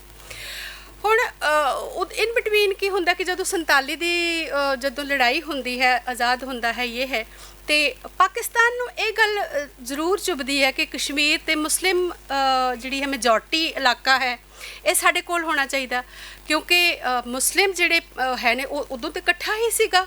ਉਹਨਾਂ ਦੇ ਬਹੁਤ ਰਿਸ਼ਤੇਦਾਰੀਆਂ, ਬਹੁਤ ਬਲੱਡ ਰਿਲੇਸ਼ਨ ਜਿਹੜੇ ਨੇ ਉਹ ਪਾਕਿਸਤਾਨ ਨਾਲ ਜੁੜਦੇ ਨੇ। ਪਾਕਿਸਤਾਨ ਕਿਉਂਕਿ ਧਰਮ ਦੇ ਨਾਂ 'ਤੇ ਬਣਿਆ ਹੈ, ਇਸਲਾਮ ਦੇ ਨਾਮ 'ਤੇ ਬਣਿਆ ਹੈ, ਸੋ ਮੁਸਲਮਾਨਾਂ ਦਾ ਅੰਦਰ ਖਾਤੇ ਕਿਤੇ ਨਾ ਕਿਤੇ ਉਹਨਾਂ ਦਾ ਰਹਿੰਦਾ ਹੈ ਕਿ ਅਸੀਂ ਮੁਸਲਮਾਨ ਹਾਂ। ਸਾਡਾ ਜਿਹੜਾ ਦਿਲ ਦਾ ਰਿਸ਼ਤਾ ਹੈ ਉਹ ਪਾਕਿਸਤਾਨ ਨਾਲ ਜੁੜਦਾ ਹੈ। ਉਹਨਾਂ ਦੇ ਅੰਦਰੋਂ ਇਹਨਾਂ ਦੀ ਜਿਹੜੀ ਹੈ ਦਿਲ ਦੀ ਧੜਕਣ ਜਿਹੜੀ ਹੈ ਪਾਕਿਸਤਾਨ ਨਾਲ ਜੁੜਦੀ ਹੈ। ਬਟ ਇੰਡੀਆ ਤੇ ਉਸਨੂੰ ਨਹੀਂ ਖੋਣਾ ਚਾਹੁੰਦਾ। ਅਲਟੀਮੇਟਲੀ ਪਾਕਿਸਤਾਨ ਦਾ ਇੱਕ ਕਬਾਇਲੀ ਹੈ, ਮਤਲਬ ਟਰਾਈਬਸ ਕੁਝ ਹੁੰਦੇ ਨੇ ਜਿਹੜੇ ਕਿ ਹਮਲਾ ਕਰ ਦਿੰਦੇ ਨੇ ਉਹਦੇ ਉੱਪਰ, ਹਿੰਦੁਸਤਾਨ ਦੇ ਉੱਪਰ, ਜਿਹਨੂੰ ਅਸੀਂ ਕਬਾਇਲੀ ਹਮਲਾ ਕਹਿੰਦੇ। ਇਹ 47 ਵਿੱਚ ਕਸ਼ਮੀਰ ਆਜ਼ਾਦ ਹੁੰਦਾ ਹੈ, ਜੰਡ ਕੇ ਮਤਲਬ ਇੰਡੀਆ ਆਜ਼ਾਦ ਹੁੰਦਾ, ਤੇ 48 ਵਿੱਚ ਉਹ ਹਮਲਾ ਕਰ ਦਿੰਦੇ ਨੇ। ਉਸ ਤੋਂ ਬਾਅਦ ਕੀ ਹੁੰਦਾ ਹੈ ਕਿ ਜਦੋਂ ਉਦੋਂ ਤੇ ਰਾਜਾ ਹੈ, ਮਹਾਰਾਜਾ ਗੁਲਾਬ ਸਿੰਘ ਹੀ ਉੱਥੇ ਦਾ ਸਾਰਾ ਸਰਪ੍ਰਸਤ ਸੀ, ਬਟ ਉਹ ਸਫੀਸ਼ੀਐਂਟ ਨਹੀਂ ਸੀ ਕਿ ਉਸ ਹਮਲੇ ਦਾ ਮੁਕਾਬਲਾ ਕਰ ਸਕਦਾ ਜਾਂ ਉਸ ਹਮਲੇ ਨੂੰ ਰੋਕ ਸਕਦਾ। ਉਹ ਉਦੋਂ ਜਵਾਹਰ ਲਾਲ ਨਹਿਰੂ ਤੇ ਪ੍ਰਾਈਮ ਮਿਨਿਸਟਰ ਬਣ ਚੁੱਕੇ ਹੋਏ ਸੀ। ਉਹ ਉਸ ਦੇ ਕੋਲੋਂ ਮਦਦ ਮੰਗਦੇ ਨੇ ਕਿ ਸਾਡੀ ਮਦਦ ਕਰੋ ਕਿ ਇਹ ਅਸੀਂ ਇਸ ਚੀਜ਼ ਨੂੰ ਮੁਕਾਬਲੇ ਨੂੰ ਰੋਕ ਨਹੀਂ ਪਾ ਰਹੇ, ਸਾਡਾ ਬਹੁਤ ਨੁਕਸਾਨ ਹੋ ਰਿਹਾ। ਔਰ ਉਹ ਜਿਹੜਾ ਹਮਲਾ ਉੱਧਰੋਂ ਹੁੰਦਾ ਹੈ ਉਹਦਾ ਸਭ ਤੋਂ ਜ਼ਿਆਦਾ ਅਸਰ ਜਿਹੜਾ ਆਪਾਂ ਬਡਗਾਮ ਸਾਈਡ ਉਹ ਸਾਈਡ ਕਰਦੇ ਹਾਂ, ਕਿਉਂਕਿ ਉਹ ਬੈਲਟ ਜਿਹੜਾ ਹੈ ਉਹ ਪੁੰਛ ਦੇ ਨਾਲ ਇੱਕ ਰੋਡ ਜਾਂਦੀ ਹੈ। ਬਾਕੀ ਦਾ ਜਿਹੜਾ ਕਸ਼ਮੀਰ ਹੈ ਉਹ ਥਰੂ ਮਿਲਦਾ ਹੈ ਜਵਾਹਰ ਟਨਲ, ਜਿਹਦੀ ਆਪਾਂ ਕੱਲ੍ਹ ਗੱਲ ਕਰੇ ਸੀ। ਬਟ ਜਿਹੜਾ ਉਹ ਵਾਲਾ ਸਾਈਡ ਹੈ ਉਰੀ ਉੱਧਰ ਵਾਲਾ ਸਾਈਡ, ਉਹਨਾਂ ਦੇ ਵਿੱਚ ਇੱਕ ਹੋਰ ਰਸਤਾ ਹੈ ਜਿਹੜਾ ਵਿੱਚੋਂ ਜਾਂਦਾ ਹੈ ਔਰ ਮੁਜ਼ੱਫਰਾਬਾਦ ਦੇ ਨਾਲ ਮਿਲਦਾ ਹੈ। ਸੋ ਇਹ ਮਹਾਰਾਜਾ ਜਿਹੜਾ ਗੁਲਾਬ ਸਿੰਘ ਹੈ, ਇਹ ਨਹਿਰੂ ਨੂੰ ਜਦੋਂ ਕਹਿੰਦੇ ਆ ਕਿ ਸਾਡੀ ਹਰੀ ਹਾਂ ਗੁਲਾਬ ਸਿੰਘ ਦੇ ਬਾਅਦ ਹਰੀ ਸਿੰਘ ਆ ਚੁੱਕੇ ਹੋਏ ਨੇ। ਦੇਖਾਂ ਮੈਂ ਇਸੇ ਕਰਕੇ ਇਹਨਾਂ ਨੂੰ ਨਾਲ ਲੈ ਕੇ ਆਈ ਹੋਈ। ਹਰੀ ਸਿੰਘ ਉਹਨਾਂ ਨੂੰ ਕਹਿੰਦੇ ਕਿ ਮੈਨੂੰ ਤੁਸੀਂ ਹੈਲਪ ਕਰੋ, ਤੇ ਨਹਿਰੂ ਜੀ ਉਹਨਾਂ ਨੂੰ ਕਹਿੰਦੇ ਆ ਕਿ ਅਸੀਂ ਤੇ ਤੇਰੀ ਤਾਂ ਹੈਲਪ ਕਰਾਂਗੇ ਜੇ ਤੂੰ ਸਾਡੇ ਨਾਲ ਮਿਲ ਜਾਏਗਾ। ਹਰੀ ਸਿੰਘ ਕਹਿੰਦੇ ਕਿ ਆਪਾਂ ਮਿਲਾਂਗੇ ਉਹ ਤੇ ਬਾਅਦ 'ਚ ਗੱਲ ਦੇਖਾਂਗੇ, ਲੇਕਿਨ ਉਹ ਕਹਿੰਦਾ ਕਿ ਨਹੀਂ, ਜੇ ਤੂੰ ਪਹਿਲੇ ਇਹ ਸਾਈਨ ਕਰੇਂਗਾ ਕਿ ਹਾਂ ਕਿ ਤੁਸੀਂ ਸਾਡੇ ਨਾਲ ਮਿਲੋਗੇ, ਅਸੀਂ ਤਾਂ ਤੁਹਾਡੀ ਹੈਲਪ ਕਰਦੇ ਹਾਂ। ਅਲਟੀਮੇਟਲੀ ਲੈ ਦੇ ਕੇ ਇਹਨਾਂ ਦੇ ਵਿੱਚ ਕੀ ਹੁੰਦਾ ਹੈ, ਮਤਲਬ ਸਮਝੌਤਾ ਕੀ ਹੁੰਦਾ ਹੈ ਕਿ ਬਈ ਆਪਾਂ ਇਸ ਵਕਤ ਤੇ ਮਿਲ ਜਾਂਦੇ ਹਾਂ, ਕਰ ਲੈਂਦੇ ਆਪਾਂ, ਚਲੋ ਮਿਲਾ ਦਿੱਤਾ ਸੀ, ਪਰ ਉਹ ਅਜੇ ਪੂਰੀ ਤਰ੍ਹਾਂ ਦੀ ਪੱਕੀ ਉਹਦੀ ਉਹ ਸਟੈਂਪ ਨਹੀਂ ਲੱਗਦੀ ਕਿ ਆਪਾਂ ਮਿਲ ਗਏ ਹਾਂ। ਉਹ ਕਹਿੰਦੇ ਕਿ ਹੁਣ ਮਿਲਾ ਲੈਂਦੇ ਹਾਂ, ਬਾਅਦ 'ਚ ਅਸੀਂ ਕੀ ਕਰਾਂਗੇ ਕਿ ਇੱਕ ਰੈਫਰੈਂਡਮ ਕਰਾਂਗੇ, ਇੱਕ ਲੋਕਾਂ ਦਾ ਜਿਹੜਾ ਉਹ ਹੈ ਨਾ ਵੋਟਿੰਗ ਕਰਾਂਗੇ ਬਈ ਲੋਕ ਇੱਥੇ ਦੇ ਕਿਹਦੇ ਨਾਲ ਜਾਣਾ ਚਾਹੁੰਦੇ ਨੇ, ਕਿਆ ਉਹ ਇੰਡੀਆ ਦੇ ਨਾਲ ਰਹਿਣਾ ਚਾਹੁੰਦੇ ਨੇ ਜਾਂ ਉਹ ਪਾਕਿਸਤਾਨ ਨਾਲ ਜਾਣਾ ਚਾਹੁੰਦੇ, ਉਹ ਲੋਕ ਜਿਹੜੇ ਨੇ ਆਪੇ ਫੈਸਲਾ ਕਰਨਗੇ। ਬਟ ਉਹ ਜਿਹੜਾ ਇੱਕ ਸ਼ਰਤ ਉਹਦੇ ਵਿੱਚ ਰੱਖੀ ਗਈ ਹੈ, ਬਾਕੀ ਦੀਆਂ ਸ਼ਰਤਾਂ ਜਿਹੜੀਆਂ ਨੇ ਉਹ ਮੰਨ ਜਾਂਦੇ ਨੇ ਕਿ ਅਸੀਂ ਇਸ ਵਕਤ ਇੰਡੀਆ ਸਾਡੀ ਹੈਲਪ ਕਰੇਗਾ, ਅਸੀਂ ਇੰਡੀਆ ਦਾ ਹਿੱਸਾ। ਇੰਡੀਆ ਇੰਟਰਵੀਨ ਕਰਦਾ ਹੈ ਤੇ ਜਿਹੜੇ ਕਬਾਲੀ ਹਮਲਾ ਔਰ ਪਾਕਿਸਤਾਨ ਔਰ ਹਿੰਦੁਸਤਾਨ ਦੀ ਜਿਹੜੀ ਜੰਗ ਹੁੰਦੀ ਹੈ ਉਹ ਇੱਕ ਊੜੀ ਦੇ ਇੱਕ ਖਾਸ ਮਕਾਮ ਤੇ ਜਾ ਕੇ ਰੋਕ ਦਿੱਤੀ ਜਾਂਦੀ ਹੈ। ਹੁਣ ਇਹਦੇ ਪਿੱਛੇ ਵੀ ਪੋਲੀਟੀਕਲ ਭਾਵਨਾਵਾਂ ਨੇ, ਜੇ ਆਪਾਂ ਉਸ ਨੂੰ ਉਸ ਤਰ੍ਹਾਂ ਦੀ ਡਿਸਕਸ ਕਰੀਏ ਤਾਂ ਇਹਦੇ ਵਿੱਚੋਂ ਇੱਕ ਇੰਡੀਅਨ ਗਵਰਨਮੈਂਟ ਦੀ ਜਿਹੜੀ ਜਾਂ ਕਸ਼ਮੀਰੀ ਗਵਰਨਮੈਂਟ ਦੀ ਜਿਹੜੀ ਹੈ ਉਸ ਵਕਤ, ਕਿਉਂਕਿ ਉਧਰ ਰਾਜਾ ਤੇ ਹਰੀ ਸਿੰਘ ਸੀਗਾ, ਬਟ ਜਿਹੜਾ ਸ਼ੇਖ ਅਬਦੁੱਲਾ ਅੱਜ ਕੱਲ੍ਹ ਫਾਰੂਕ ਅਬਦੁੱਲਾ ਦਾ ਜਿਹੜਾ ਫਾਦਰ ਹੈ, ਉਹ ਬਹੁਤ ਮਤਲਬ ਇਸ ਕਸ਼ਮੀਰ ਮੂਵਮੈਂਟ ਨੂੰ ਲੈ ਕੇ, ਉਹ ਸਾਰੇ ਕਿਸੇ ਨੂੰ ਲੈ ਕੇ ਬਹੁਤ ਜ਼ਿਆਦਾ ਪਾਵਰਫੁਲ ਸੀ ਔਰ ਬਹੁਤ ਉਹ ਐਕਟਿਵ ਸੀ ਉਸ ਚੀਜ਼ ਦੇ ਵਿੱਚ ਕਿ ਹਰੀ ਸਿੰਘ ਤੇ ਇੱਕ ਪਾਸੇ ਸੀਗਾ ਮੇਨਲੀ ਜਿਹੜੀ ਪੋਲੀਟੀਕਲ ਸਾਰੀ ਐਕਟੀਵਿਟੀਜ਼ ਸੀ ਹੋ ਰਹੀਆਂ ਸੀ ਨਹਿਰੂ ਦੇ ਨਾਲ, ਉਹਦੇ ਨਾਲ ਉਹ ਸ਼ੇਖ ਅਬਦੁੱਲਾ ਦੇ ਨਾਲ ਹੀ ਹੋ ਰਹੀਆਂ ਸਨ। ਔਰ ਸ਼ੇਖ ਅਬਦੁੱਲਾ ਕਸ਼ਮੀਰ ਦੀ ਆਜ਼ਾਦੀ ਦੇ ਵਾਸਤੇ ਬਹੁਤ ਜ਼ਿਆਦਾ ਪਾਰਟੀਕੂਲਰ ਸੀਗਾ ਔਰ ਜਿਹਦੇ ਕਰਕੇ ਉਹ ਕਾਫੀ ਦੇਰ ਉਹ ਜੇਲ੍ਹ ਵੀ ਰਿਹਾ, ਇਹ ਵੀ ਰਿਹਾ। ਬਾਅਦ ਵਿੱਚ ਇਹ ਜਦੋਂ ਹਿੰਦੁਸਤਾਨ ਫੌਜ ਜਦੋਂ ਇਹਨਾਂ ਨੂੰ ਰੋਕਦੀ ਉੱਥੇ ਜਾ ਕੇ, ਉਹਦੇ ਅੰਦਰ ਇੱਕ ਗੱਲ ਹੁੰਦੀ ਹੈ ਕਿ ਕਿਉਂਕਿ ਪਹਿਲਾਂ ਇਹ ਹੋ ਚੁੱਕਾ ਹੋਇਆ ਸੀ ਬਈ ਹੁਣ ਅਸੀਂ ਇਹ ਵੀ ਸੋਚਦੇ ਹਾਂ ਕਿ ਬਈ ਜਿਹੜੀ ਅਸੀਂ ਜਦੋਂ ਰੋ ਰਹੇ ਹਾਂ, ਦੁੱਖ ਮਨਾ ਰਹੇ ਹਾਂ ਕਿ ਇੰਡੀਆ ਦਾ ਬਹੁਤ ਸਾਰਾ ਹਿੱਸਾ ਜਿਹੜਾ ਉਹ ਪਾਕਿਸਤਾਨ ਦੇ ਕੋਲ ਚਲਾ ਗਿਆ, ਜਿਸ ਤਰ੍ਹਾਂ ਮੁਜ਼ੱਫਰਾਬਾਦ ਚਲਾ ਗਿਆ, ਮੀਰਪੁਰ ਚਲਾ ਗਿਆ, ਇਹ ਹੈ ਤੇ ਕਸ਼ਮੀਰ ਦਾ ਹੀ ਹਿੱਸਾ ਸੀ। ਬਈ ਇਹ ਕਿਸ ਤਰ੍ਹਾਂ ਦੀ ਚਲੇ ਗਏ ਜਦੋਂ ਇੰਡੀਅਨ ਫੌਜ ਇਤਨੀ ਪਾਵਰਫੁਲ ਸੀਗੀ, ਉਹ ਉੱਥੇ ਹਮਲਾ ਕਰ ਰਹੀ ਸੀ, ਉਹ ਉਹਨਾਂ ਨੂੰ ਰੋਕ ਸਕਦੀ ਸੀ, ਆਪਣਾ ਲਿਆ ਹੋਇਆ ਹਿੱਸਾ ਵੀ ਵਾਪਸ ਲੈ ਸਕਦੀ ਸੀ, ਪਰ ਉਹਨਾਂ ਨੇ ਨਹੀਂ ਲਿਆ। ਉਹਨਾਂ ਨੇ ਕਿਉਂ ਉੱਥੇ ਰੋਕ ਦਿੱਤਾ ਉਸ ਹਮਲੇ ਨੂੰ? ਹੁਣ ਇਹਦੇ ਪਿੱਛੇ ਜਿਹੜੀਆਂ ਅੰਡਰ ਲੇਅਰਸ ਹੁੰਦੀਆਂ ਨੇ ਨਾ, ਪੋਲਿਟਿਕਸ ਹੁੰਦੀ ਹੈ, ਉਹ ਅਲੱਗ ਤਰ੍ਹਾਂ ਦੀ ਪਲੇ ਕਰਦੀ ਹੈ ਰੋਲ। ਉਹ ਰੋਲ ਇਹ ਪਲੇ ਕਰਦੀ ਹੈ ਕਿ ਕਿਉਂਕਿ ਪਹਿਲਾਂ ਗੱਲ ਹੋ ਚੁੱਕੀ ਸੀ ਕਿ ਬਈ ਕਿਉਂਕਿ ਮੁਸਲਿਮ ਆਬਾਦੀ ਜਿਹੜੀ ਹੈ ਉਹ ਡੋਮੀਨੇਟ ਕਰ ਰਹੀ ਹੈ ਕਸ਼ਮੀਰ ਨੂੰ, ਜੰਮੂ ਕਸ਼ਮੀਰ ਨੂੰ। ਜੰਮੂ ਤੇ ਛੋਟਾ ਹੈ, ਕਸ਼ਮੀਰ ਤੇ ਆਬਾਦੀ ਦੇ ਹਿਸਾਬ ਨਾਲ ਬਹੁਤ ਜ਼ਿਆਦਾ ਹੈ। ਦੋਨਾਂ ਨੂੰ ਮਿਲਾ ਕੇ ਕਸ਼ਮੀਰੀ ਜਿਹੜੀ ਲੈਂਗੁਏਜ ਹੈ, ਕਸ਼ਮੀਰੀ ਪੋਪੂਲੇਸ਼ਨ ਜਿਹੜੀ ਉਹ ਡੋਮੀਨੇਟਿੰਗ ਹੈ, ਤੇ ਸੋ CM ਉੱਥੇ ਦਾ ਹੀ ਬਣੇਗਾ।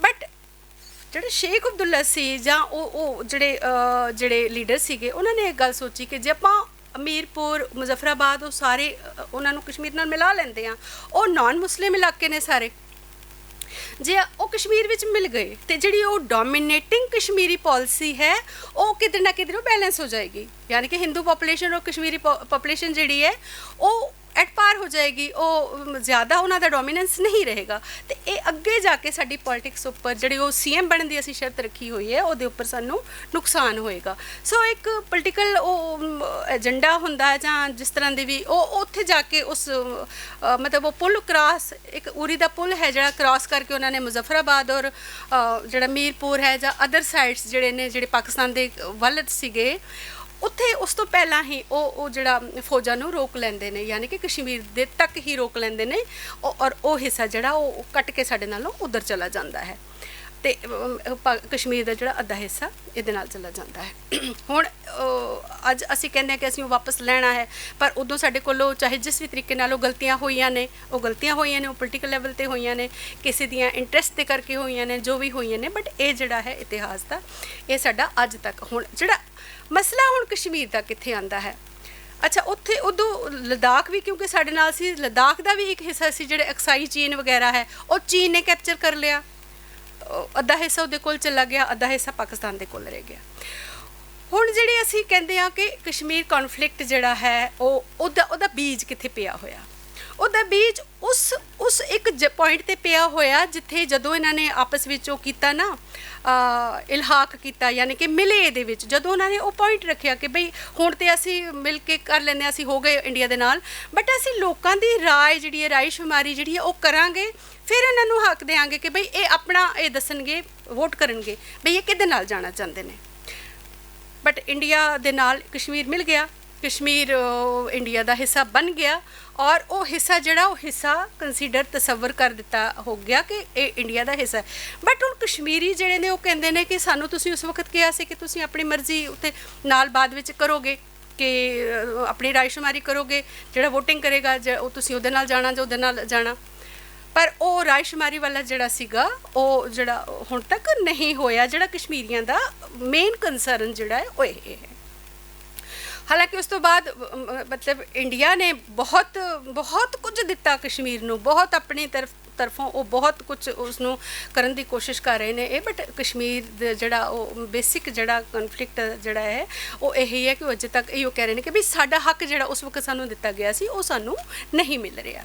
ਬਟ ਹੁਣ ਇੰਡੀਆ ਵਾਲੇ ਕਹਿ ਰਹੇ ਨੇ ਕਿ ਕਸ਼ਮੀਰ ਤੇ ਸਾਡੇ ਨਾਲ ਮਿਲਿਆ ਹੋਇਆ ਹੈ, ਅਸੀਂ ਮਿਲਾਇਆ ਹੈ ਤੇ ਤਾਂ ਹੀ ਅਸੀਂ ਉਸ ਵਕਤ ਉੱਥੇ ਜਾ ਕੇ ਇਹ ਕੀਤਾ ਨਾ, ਪ੍ਰੋਟੈਕਟ ਕੀਤਾ ਕਸ਼ਮੀਰ ਨੂੰ।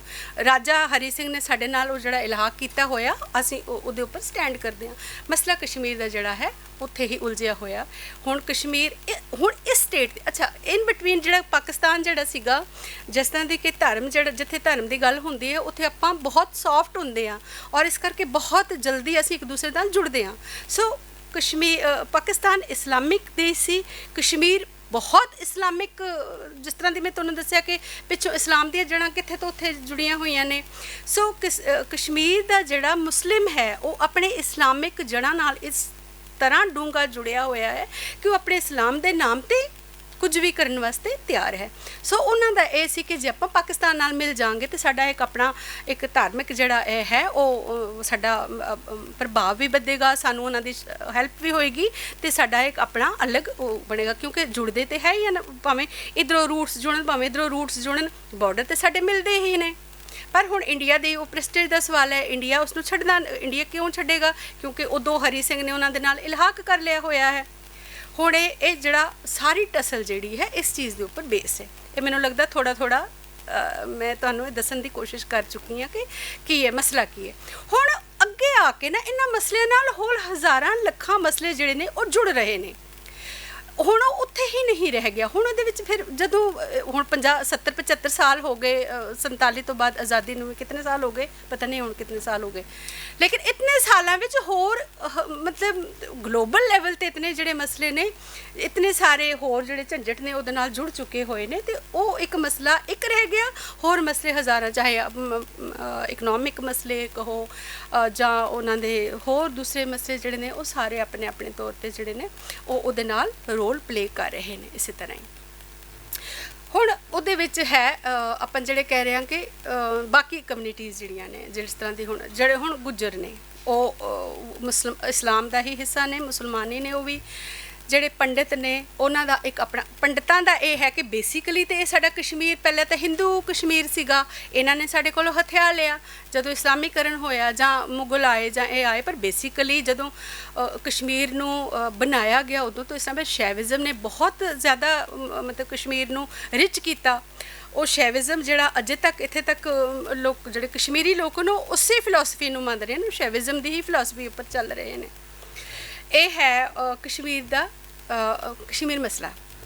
ਹੁਣ ਮੈਂ ਤੁਹਾਨੂੰ ਇਹਦੇ ਨਾਲ ਨਾ ਥੋੜ੍ਹੀਆਂ ਉਹ ਚੀਜ਼ਾਂ ਦੇ ਬਾਰੇ ਦੱਸਾਂਗੀ ਜਿਨ੍ਹਾਂ ਦੇ ਕਰਕੇ ਕਸ਼ਮੀਰ ਨੂੰ ਕਸ਼ਮੀਰ ਜਾਣਿਆ ਜਾਂਦਾ ਹੈ, ਯਾਨੀ ਕਿ ਕਸ਼ਮੀਰ ਦੀਆਂ ਮਸ਼ਹੂਰ ਚੀਜ਼ਾਂ ਕੀ ਨੇ ਕਿ ਕਿਉਂ ਕਸ਼ਮੀਰ ਇਤਨਾ ਇੰਪੋਰਟੈਂਟ ਹੈ। ਜਦੋਂ ਜਿਹਨਾਂ ਮੈਂ ਪਹਿਲਾਂ ਜਿਹਨਾਂ ਦਾ ਕਿਹਾ ਨਾ ਕਿ ਬੁਲਬੁਲ ਸ਼ਾਹ ਜਦੋਂ ਆਉਂਦੇ ਨੇ ਸੂਫੀ ਫਕੀਰ ਪਹਿਲਾ ਜਿਹੜਾ ਹੈ ਉਹ ਸਾਰੇ ਆਪਣੇ ਤਾਸ਼ਕੰਦ ਈਰਾਨ ਇੱਧਰ, ਕਿਉਂਕਿ ਇਹ ਸਾਰੇ ਕਾਲੀਨ ਜਿਹੜੇ ਆ ਤੁਸੀਂ ਕਸ਼ਮੀਰੀ ਕਾਲੀਨ ਦੇਖਦੇ ਹੋ ਜਾਂ ਪਸ਼ਮੀਨਾ ਦੇਖ ਰਹੇ ਹੋ ਜਾਂ ਇਸ ਤਰ੍ਹਾਂ ਦੀ ਬਹੁਤ ਜਿਹੜੀ ਹੈਂਡੀਕ੍ਰਾਫਟ ਨੇ ਨਾ, ਬਹੁਤ ਰਿਚ ਹੈਂਡੀਕ੍ਰਾਫਟ ਨੇ ਕਸ਼ਮੀਰ ਦੇ ਜਿਹੜੇ ਵਰਲਡ ਵਾਈਡ ਮਸ਼ਹੂਰ ਨੇ, ਜਿਨ੍ਹਾਂ ਦੇ ਕਰਕੇ ਕਸ਼ਮੀਰ ਜਾਣਿਆ ਜਾਂਦਾ ਔਰ ਕਿਸੇ ਹੱਦ ਤੱਕ ਹਿੰਦੁਸਤਾਨ ਵੀ ਜਾਣਿਆ ਜਾਂਦਾ ਉਹਨਾਂ ਚੀਜ਼ਾਂ ਦੇ ਕਰਕੇ। ਕਸ਼ਮੀਰ ਦੀ ਖੂਬਸੂਰਤੀ ਤੇ ਉਹ ਨੇਚਰ ਨੇ ਦਿੱਤੀ ਹੋਈ, ਉਹ ਤੇ ਵੱਖਰੀ ਗੱਲ ਹੈ, ਬਟ ਬਾਕੀ ਚੀਜ਼ਾਂ ਜਿਹੜੀਆਂ ਨੇ ਉਹ ਦੁਨੀਆ ਦੇ ਵਿੱਚ ਅਗਰ ਮਸ਼ਹੂਰ ਨੇ ਇਸ ਵਕਤ ਤੇ ਉਹ ਕਸ਼ਮੀਰ ਦੇ ਕਰਕੇ ਹਿੰਦੁਸਤਾਨ ਦਾ ਵੀ ਇੱਕ ਆਪਣਾ ਜਿਹੜਾ ਹੈ ਰੁਤਬਾ ਹੈ ਉਹਦੇ ਨਾਲ ਵੱਧਾ ਹੈ। ਉਹਦੇ ਨਾਲ ਉਹਨਾਂ ਨੇ ਕਸ਼ਮੀਰ ਨੂੰ ਹੈਂਡੀਕ੍ਰਾਫਟ ਦੇ ਤੌਰ ਤੇ ਰਿਚ ਕੀਤਾ। ਫਿਰ ਉਸ ਤੋਂ ਬਾਅਦ ਜਿਹੜੇ ਮੁਗਲ ਆਉਂਦੇ ਨੇ ਨਾ ਬਾਦਸ਼ਾਹ, ਉਹ ਕਸ਼ਮੀਰ ਦੀ ਸਾਰੀ ਖੂਬਸੂਰਤੀ ਨੂੰ ਚੇਂਜ ਕਰਕੇ ਰੱਖ ਦਿੰਦੇ ਨੇ, ਮਤਲਬ ਇਨਹੈਂਸ ਕਰ ਦਿੰਦੇ ਨੇ। ਉਹ ਪੁਰਾਣੀਆਂ ਜਿਹੜਾ ਜਗ੍ਹਾਵਾਂ 'ਤੇ ਮੁਗਲ ਗਾਰਡਨਸ ਬਣਾਉਂਦੇ ਨੇ, ਲੇਕ ਨੂੰ, ਪਰ ਲੇਕ ਆਸਤਾ ਆਸਤਾ ਜਦੋਂ ਆਬਾਦੀ ਵੱਧਦੀ ਹੈ ਉਹ ਸੁੰਗੜ ਦੀ ਹੁਣ ਛੋਟੀ ਜਿਹੀ ਲੇਕ ਰਹਿ ਗਈ ਹੋਈ ਹੈ, ਬਾਕੀ ਸ਼ਹਿਰ ਬਣ ਗਿਆ ਹੋਇਆ। ਬਟ ਗਾਰਡਨਸ ਬਾਕੀ ਜਿਸ ਦੇ ਕਰਕੇ ਕਸ਼ਮੀਰ ਮਸ਼ਹੂਰ ਹੈ, ਬੜੀ ਜਿਹੜੀਆਂ ਉਹ ਖਾਨਕਾ ਉਹਨਾਂ ਦੀਆਂ ਮਸਜਿਦਾਂ ਨੇ, ਇਹ ਸਾਰਾ ਕੁਝ ਜਿਹੜਾ ਮੁਗਲ ਬਾਦਸ਼ਾਹਾਂ ਦੇ ਆਉਣ ਦੇ ਬਾਅਦ ਕਸ਼ਮੀਰ ਦਾ ਇੱਕ ਨਵਾਂ ਜਿਹੜਾ ਹੈ ਇੱਕ ਖੂਬਸੂਰਤੀ ਜਿਹੜੀ ਹੈ ਉਹ ਇਨਹਾਂਸ ਹੁੰਦੀ ਹੈ। ਇਸ ਦੇ ਕਰਕੇ ਵੀ ਕਸ਼ਮੀਰ ਨੂੰ ਜਿਹੜਾ ਹੈ ਉਹਨਾਂ ਦੀ ਦੇਣ ਮੰਨਿਆ ਜਾਂਦਾ ਹੈ।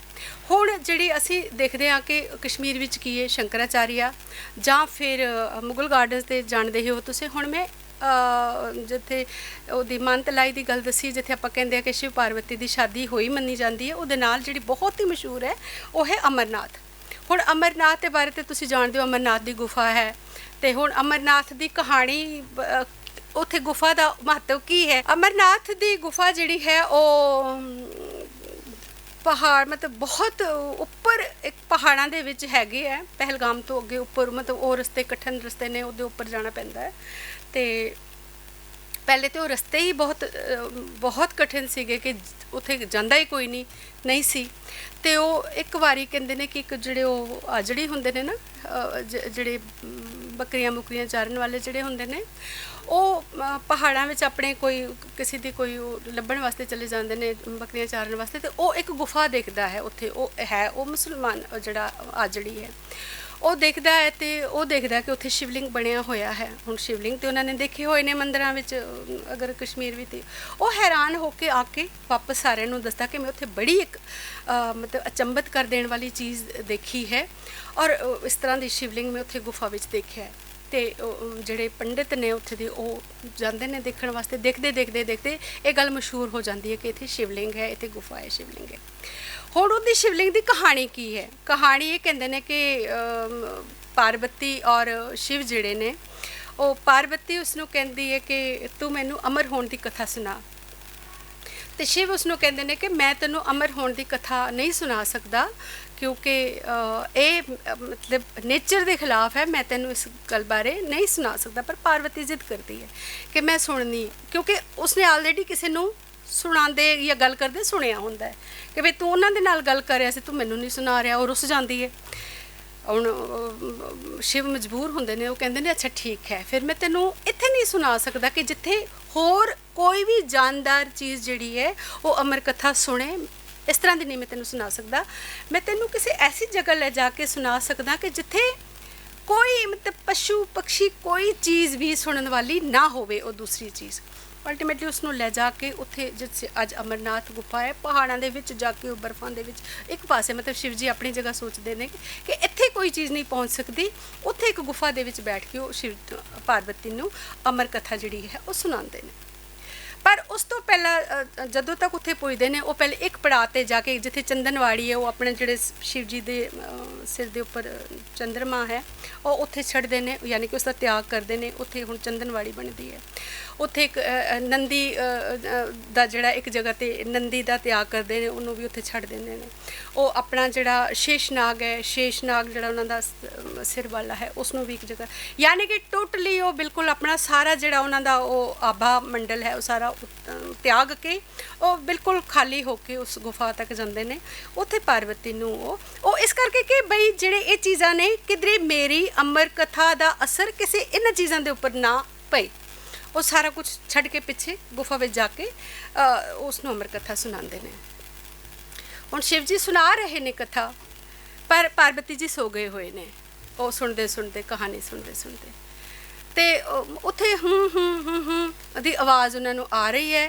तो शिव जी सोचते हैं कि पार्वती कथा सुन के हुंगारा पा रही है, वो सुनाई जा रहे हैं सुनाई जा रहे हैं। जदों कथा खत्म हो जाती है, उसनों कुछ पुछते हैं, तो पार्वती तो पता नहीं कदों की सुती हुई है, पार्वती तो कथा सुनी नहीं है। फिर सोचते हैं कि हूँ कौन कर रहा सी, ये तो हुंगारा तो कोई पा रहा सी। उत्थे देखते हैं कि कबूतरां दा एक जोड़ा बैठा होया सी, और सारी कथा जिहड़ी है कबूतरां दे जोड़े ने सुन लई है, और वो चलाकी करते हैं, कबूतर को नाल हूँ करी जाते हैं कि शिव जी सारी कहानी सुनाण। हुण तक भी ये मन्निया जाता है कि वो कबूतरां दा जोड़ा जिहड़ा है उत्थे है। तो कई बारी तो लोग दावा भी करते हैं कि असीं उन्हां दे दर्शन कीते ने, ते हुण दर्शन होंदे ने जां नहीं होंदे इतने, बट ये है कि वो मन्निया जाता है कि वो कबूतरां दा जोड़ा जिहड़ा है उत्थे जाके वो अमर हो गया। पार्वती ने तो कथा जिहड़ी है वो नहीं सुनी। ये मानता है अमरनाथ दी गुफा दी। इस तरह मारतंड दा है जिहड़ा पहलगाम वाला साइड पटन है, उत्थे मारतंड बहुत मशहूर मंदिर है, जिहड़ा कि सूरज दा मंदिर मन्निया जाता है। जदों ये होया सीगा मिलिटेंसी जदों पीक ते सी, उस मारतंड मंदिर नूं भी जला दिता गया सी। तो सो मुस्लिम जिहड़ियां हैगियां मस्जिदां, उन्हां दा बुलबुल शाह दे नाम ते जिहड़ी है वो बहुत बहुत प्राचीन जिहड़ियां ने वो यानी छठी पातशाही गुरुद्वारा जिहड़ा है, जिथे आपां कहंदे हैं कि गुरु हरगोबिंद जी आए ने, ते उन्हां नूं उत्थे दी एक उदों ते अजे सिखिज़म नहीं सी उहदे विच। हुण आपां थोड़ा सिखिज़म दी भी गल करांगे इहदे विच कि गुरु नानक देव जी जदों अपनी उदासियां ते सीगे, ते एक उदासी के टाइम ते कुछ देर वास्ते उधर भी गए सीगे, कश्मीर भी गए। और उत्थे एक कृपा राम करके एक हिंदू पंडित सी, उन्हां दे नाल उन्हां दा बहुत होया वार्तालाप होया, जिहदे करके वो फिर उन्हां दे जिहड़े अनुयायी बन गए।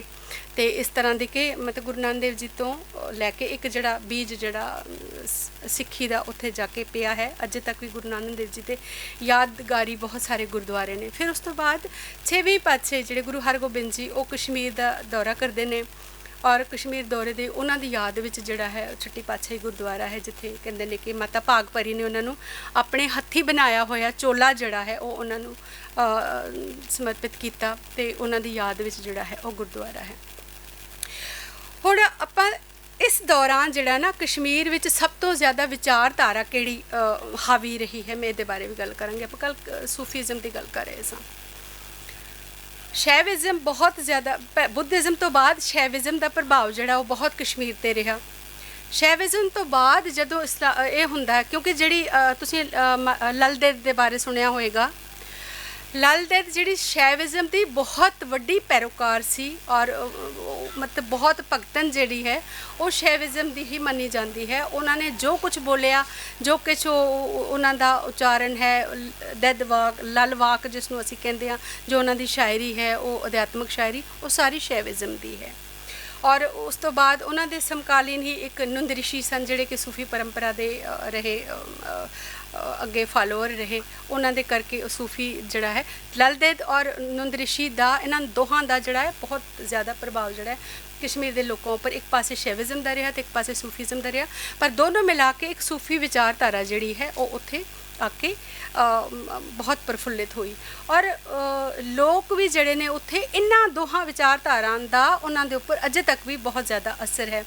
यानी कि एक पासे अगर असीं ये देखते हाँ कि हुण एक जड़ा मिलिटेंसी है जां जिस तरह का एक विचारधारा जिहड़ी ये आ रही है, दूसरी सूफी विचारधारा दा भी जिहड़ा थोड़ा बहुता बचाव अजे हो रहा ना, जिहड़ा बैलेंस जिहड़ा थोड़ा बहुता अगर बनया होया है वो उस करके है क्योंकि उस सूफी परंपरा के लोग जिहड़े उत्थे रह रहे ने वो भी किधर ना किधरे इस चीज़ नूं बैलेंस करन विच हैं। जिहड़े असीं कहंदे हां कि बाकी दे जिहड़ी मिनोरिटीज़ ने अगर उन्होंने भी मतलब थोड़ा प्रोटेक्शन है जां एक विचारां दा प्रोटेक्शन ही हुंदा है, प्रैक्टिकल प्रोटेक्शन तो इतना नहीं हुंदा, बट एक विचारां दा जिहड़ा एक हुंदा ना बड़ा एक सॉफ्ट थिंकिंग जिहड़ी हुंदी है वो जिहड़ा सूफी प्रभाव है वो अजे तक लोकां दे विच है। कोशिश तो बड़े गवर्नमेंट भी अपनी तरफों बड़ी कोशिश करती है कि जिहड़े सूफी विचारधारा है इसनूं प्रफुल्लित करने वास्ते सैमीनार्स किए जाण, बाकी होर किए जाण, पर हुण जिहड़े गर्म मिजाज वाले जिहड़े हुंदे ने ना एक सैक्शन हुंदा है वो नहीं चाहते हुंदे कि साडे जिहड़े विचार ने उन्हां नूं ठल पाउण वास्ते दूसरे विचारां नूं हाईलाइट किया जाए। तो सो ये जिहड़ा है इस तरह ही अजे तक चल रहा है। तो सो कश्मीर जिहड़ा है अज की स्थिति विच कश्मीर जिहड़ा है वो इत्थे आके पहुंचा है, तो इसके पिछे की बैकग्राउंड मैं तुहाडे नाल सांझी कीती है। हुण जम्मू जिहड़ा क्योंकि जम्मू और कश्मीर इकट्ठा ही है, पर इकट्ठा ये है कि बनाया इकट्ठा इसनूं कीता गया है। अगर अदरवाइज़ देखा जाए तो भूगोलिक तौर पर भी इन्हां दा जिहड़ा है मतलब कल्चर विच जां क्लाइमेट के हिसाब नाल, लोकां दी शक्लो सूरत के हिसाब नाल, रहन सहन के हिसाब नाल बहुत घੱਟ समानता है। ये जम्मू तो ने मैं कश्मीर तो ने सानू इकट्ठे एडजस्ट होने में बड़ा टाइम लगा कल्चर तौर पर। वो जिहड़े हुंदा ही है ना एक दूसरे के कल्चर विच, क्योंकि अल्टीमेटली लड़की नूं लड़के के कल्चर विच एडजस्ट होना पैंदा है। तो सो एक टाइम जिहड़ा है साडा खान पीन अलग तरह का है, साडा बोल चाल अलग तरह का है, साडा रहन सहन अलग तरह का है, साडे बाकी सारा कुछ जिहड़ा है उन्होंने एडजस्ट करने में सानू टाइम लगता है। हुण अजकल मैं कल भी 2 दिन ये गल कर रही सी कि हुण जिहड़ा है क्योंकि जदों पंडित माइग्रेशन जदों हुई है उस तो बाद सारा कुछ मिक्सअप हो गया है। कश्मीर जिहड़ा है सारा अल्टीमेटली जम्मू विच आके वस गया है। जम्मू वाले जिहड़े ने वो बाहर जाके वस गए ने। वो जिहड़े आपां पंजाब की गल करे सन, दिल्ली की गल कर से, इवन कि फॉरेन विच जाके हुण ये जिहड़ी स्टूडेंट्स जां जॉब्स ते करके लोकी बाहर अंदर निकल गए ने, ते सारे जिहड़े ये ग्लोबल कल्चर जिहड़ा है वो मिक्स हो गया है। पर अज तो पहला उस तरह का नहीं सी, जदों तक मिलिटेंसी के दौर तो पहला उस तरह का नहीं सी। वो एक अलग अलग खित्तियां का ही अपना अपना कल्चर सी, अपना अपना हिसाब से। हुण जम्मू जिहड़ा है, जम्मू की कहानी की है कि जम्मू में छोटे छोटे राज्यों का देश सी। मतलब जम्मू तो जिन्ना क है एक छोटा जिहा एरिया जिहड़ा उहदा एक सांबे का राजा है, एक रामनगर का राजा है, एक उत्थे का राजा, एक उत्थे दे, सारे छोटे छोटे पहाड़ी राज्य सीगे।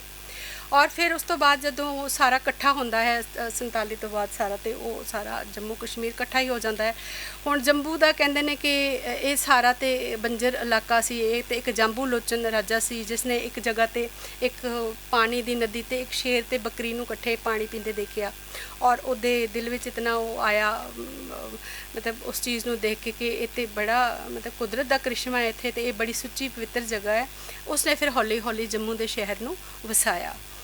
बट ये गल भी है कि जम्मू दे विच जितना कश्मीर दे विच मतलब इतिहासिक चीज़ां देखण वालियां चीज़ां टूरिज़म के लिहाज नाल सारा कुछ है, उतना जम्मू दे विच या तो अजे तक उसनूं इतना डिवेलप किया नहीं गया, या अजे उसकी जिहड़ी सार्थकता है, जिहड़ी उहदी इतिहासिकता है, उसनूं अजे पूरी तौर पर एलैबोरेट नहीं किया गया, जिन्ना कि फोकस पूरे का पूरा गौरमेंट का जिहड़ा है वो कश्मीर के उपर है। कश्मीर टूरिज़म नूं करन दे करके कश्मीर नूं जिन्ना आपां उच्चा चुकांगे तो जिहड़ी कश्मीर की समस्या है वो थल्ले जाएगी। ये है एक सिलसिला चल रहा। तो सो असी जम्मू कश्मीर के लोग जिहड़े हाँ दुआ तो यही करते हैं कि शांति आ जाए, ठीक तरह दी रहे, सारा सब सिस्टम ठीक रहे।